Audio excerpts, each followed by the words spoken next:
Hello guys!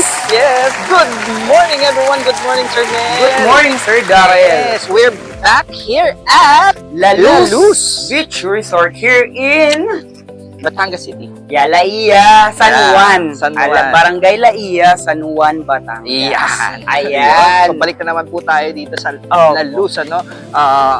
One of our partners. Yes, no? yes. Is La Luz Beach Resort here in San Juan, Laia, Batangas. So, okay, bumalik tayo dito. Ano ba, Sir Nel? Magbabakasyon na ba tayo ngayon this time?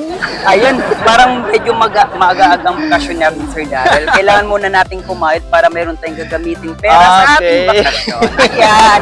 Yung gagawin namin ngayon kung bakit kami nandito is another event styling by Exceptional Events. Ayan. Ang inabil ng client po sa atin ay bridal bouquet and entourage flowers, ceremony styling, and reception styling. Ayun, so kompleto Ayan. na naman Yes, tayo Sir halos Darrell. ano, for this event. Ano? Yes. At i-exceptionalize na naman natin itong venue nila. Yes. Luz. Yes po. Diba? Yes. So, Sir Nel, ano bang magiging styling natin this time for this event? Ayan, yung gagamitin Konti natin. lang, Sir Nel, Yes, oo. Ang gagamitin nating flowers ngayon, bibigyan ko kayo ng konting hint is colorful flowers tayo na may pastel colors po tayo. Makikita nyo mamaya, or i-explain ko mamaya, ang theme ng wedding na ito sa inyo. So, medyo ang hint mo is this is going to be very colorful. Yes. Ganun ba ang ibig sabihin? Colorful siya. Okay, so may mga kulay tayo ngayon, hindi Yes, pantay yung mga plain flowers white, natin, no? oo. Okay. Colorful siya, na elegante at hindi mukhang festival. Yun. Okay. Yan yung makikita nyong styling. Pero hanggang doon lang muna, Sir Nel, no? Yes. Para mamaya papakita natin sa kanila yung, Yes, ano, sir. yung finished product naman natin eh. So, dyan lang kayo, panoorin nyo itong video habang nagsisimula na. hanggang ating sa dulo, dulo. hanggang sa end ng video na Yes, to. Panoorin nyo po kasi papakita po namin sa inyo sa dulo ang finished product ng ginawa nating styling. Pero sa ngayon po, we're going to show you our time-lapse for today's event.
And we're done! Yes! Maraming salamat sa panonood dito sa mga umpisa Yes ng video. po. Ang aming time-lapse, no? Yes, Ah, Sir Darrell. Tapos na po kami at duguan Yes na naman kami po. sa pawis ni Sir Nel. Tama. At nandito po tayo ulit sa La Luz Beach Resort dito sa San Juan, Laia, Batangas. Yes po, para gumawa ng event styling ng Yes. ceremony and reception. Yan, nandito Ayan. kami ngayon sa Sa reception reception area area. na kanina nung pinapakita namin sa opening, doon po ginagawa ang ceremony styling natin. No? Ngayon dito, tapos na tayo. Yes. Ito po ngayon ang kanilang stage at ang kanilang mga centerpiece. Flowers. Yeah, Ayan. mga ganun. Okay. Sir Nel, describe. Yeah, okay. Yung team po natin for today's event ay pastel minimalist po siya. Yes. Ayun, pastel siya, elegant siya. As we use candle lightings po para maging romantic lalo na gabi. Ayan, yan po yung ano po natin. Team po yung makikita, gumamit tayo ng mga imported flowers po like Yeah. Rivera. Lahat yan fresh ha? Yeah, Fresh opo, lahat yes yan. po. Oo. Ayan, yun po yung ating team for today's event. Ang ganda, Sir Nel. Yes, Kasi sir. bagay na bagay pala sa beach na makulay pa rin, Yes, sir, ano? Darren, sir, Very Darren. colorful na yung mga flowers Yes, natin. po. Pastel colors, sabi mo nga sir. kanina. Yes, sir. So, tapos meron tayong candle lighting sa mga tables. So, tapos mga bottles lang na nandun lahat siya. Yes. Apakalinis, Sir Nel. Yes, sir, Ang Darren. ganda. Simple, minimalist, pero exceptionalized po talaga ang venue at ang event na ito. natin. Ayan, ulit. Ayun, maraming salamat po talaga sa ating couple sa inyong tuwa. Yan. At, o nga pala, Sir Nel, may news ako sa kanila. Yes, sir. Kasi kanina nag-post na rin tayo. Sabi, lahat po ng music na ginagamit ng exceptional events ngayon ay all original na courtesy Opo. of Easy Mix Easy Mix Records Records. Productions. Ayan, 100% copyrighted po Opo. ng Easy Mix Records Productions. Yes. Lahat yan. So, all original po. Lahat ng naririnig nyo ngayon sa mga videos namin, lahat ng mga contents namin. Okay, Opo. ano pa, Sir Nel? Ayun, so far wala na kasi medyo Ayan. papasok na rin yung Pero mga wag guests kayong mag-alala dahil ipopost namin lahat ng pictures and videos namin sa aming mga social media Media accounts account. katulad ng Facebook at Exceptional Events. Instagram at Threads, Exceptional Events. Meron din po tayong TikTok, TikTok, YouTube channel, channel. at saka Threads. website, and Yan. website. Website, www.exceptionalevents.com. So lahat po yan ipopost namin doon. No? Pag may nakita kayo, click nyo lang yung chat with us button. Nag-iintay na po kami ni Sir Nel sa lahat ng mga gusto nyo. Yes po. Okay. Maraming salamat po ulit sa La Luz Beach Resort. Thank you very much for partnering with Exceptional Events and also our couple. Yes. Okay. Maraming salamat po. Thank you very much for watching. Until then, stay safe. We love you. Mwah. Bye.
Exceptional events, ayos!